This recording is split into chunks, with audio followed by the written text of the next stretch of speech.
We are now 1 year on from Brexit. We have quite a bit of data now, so we can see how things are progressing. Okay, so the government's prediction that upon voting leave there would be an immediate and profound economic shock with the economy tipped into a 2-year recession was wrong.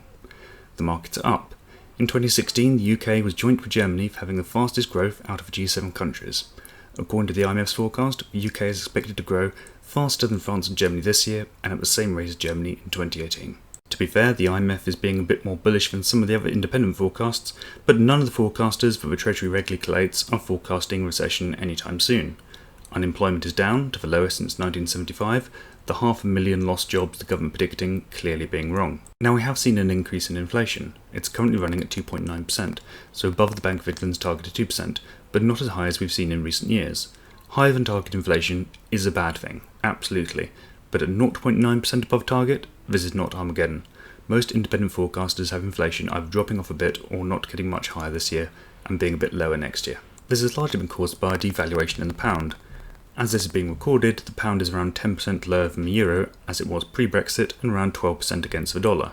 This has been good for exports, which are up 10%, but it has made imports more expensive, which is affecting high street prices. But just by way of reminder, the pound was probably going to devalue anyway.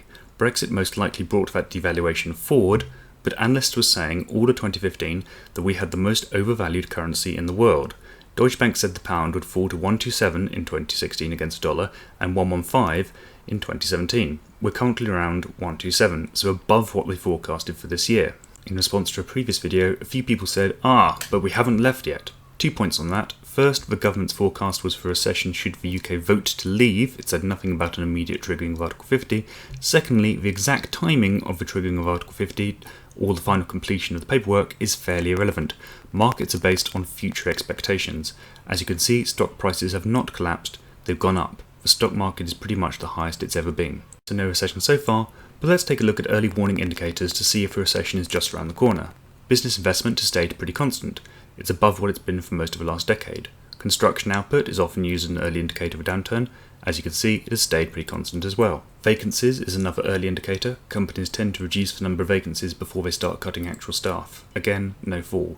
Similar story retail sales. House prices haven't collapsed either, although the rate of growth might have slowed a bit. The index of production has held up, as has the index of manufacturing. And according to the CBI, UK factories have just experienced their best month for orders in nearly 30 years.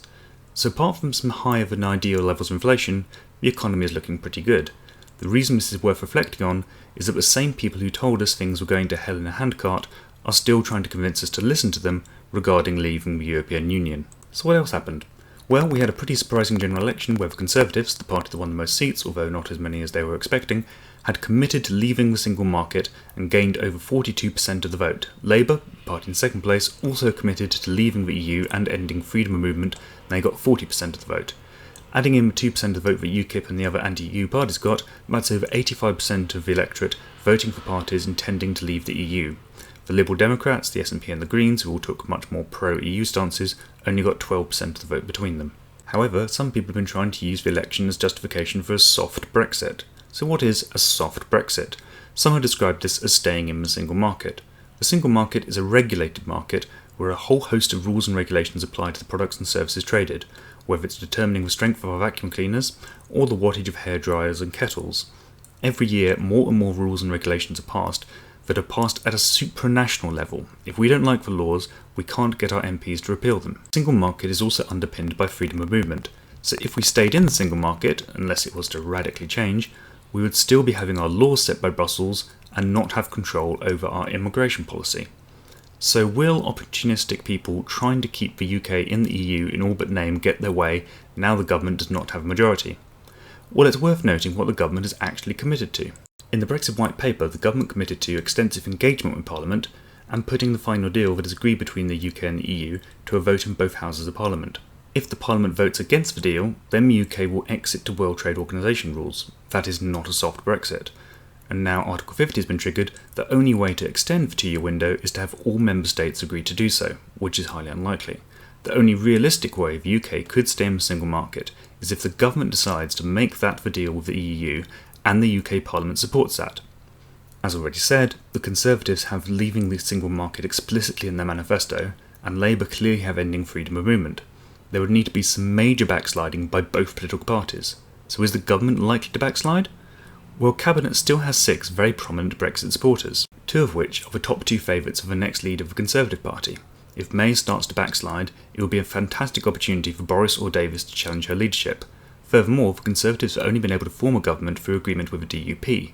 The DUP are anti-EU. They are very pro having a frictionless border with Ireland, but you don't need to be a ME for that. Their manifesto clearly states the end of the jurisdiction of the European Court of Justice. That means leaving the single market. So despite what a number of political commentators might be suggesting, Brexit still looks very likely. Certainly there are risks to it, but that was always the case. And for anyone watching this on the 23rd, happy Independence Day.